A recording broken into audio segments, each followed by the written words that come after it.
Metro rail இரண்டாம் கட்ட திட்டத்தில் வழித்தடம் 3 பவானி என்ற சுரங்கம் தோண்டும் இயந்திரம் ஆர்கே நகர் சாலையை தற்போது வந்தடைந்திருக்கிறது. அந்த காட்சியை நாம் பார்த்துக் கொண்டிருக்கிறோம். இது பற்றிய மேலும் விவரங்களை வழங்குவதற்காக செய்தியாளர் விஷ்ணு இணைகிறார். விஷ்ணு, விவரங்கள் என்ன?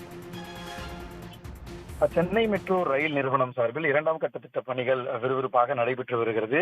குறிப்பாக 118.9 கிலோமீட்டர் நீளத்திற்கு 3 வழித்தடங்களில் இந்த கட்டுமான பணிகள் என்பது நடைபெற்று வருகிறது.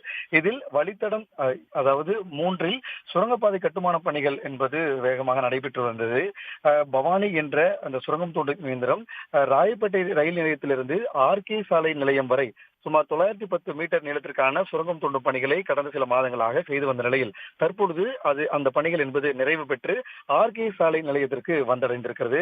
இந்த சுரங்கப்பாதை அமைக்கும் பணியினை இந்த லான்சன் அண்ட் டூப்ரோ நிறுவனம் ஆகியவை மேற்கொண்டிருக்கிறார்கள். குறிப்பாக சென்னை மெட்ரோ ரயில் இரண்டாம் கட்ட திட்டத்தில் 5வது சுரங்கம் தோண்டும் இயந்திரம் வெற்றிகரமாக தனது பணியை நிறைவு செய்திருக்கிறதாக மெட்ரோ ரயில் நிலையம் தெரிவித்திருக்கிறது.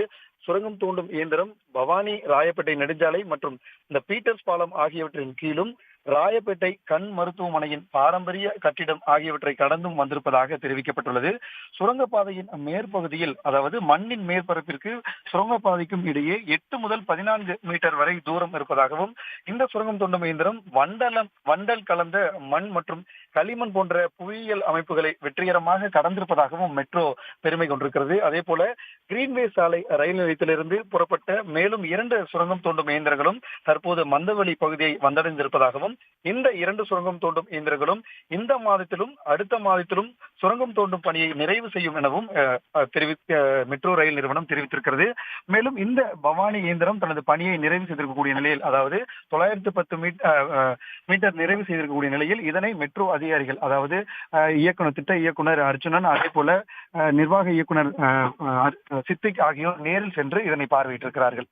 உடனுக்குடன் செய்திகளை தெரிந்து கொள்ள சன் நியூஸ் பெல் ஐகானை கிளிக் பண்ணுங்க.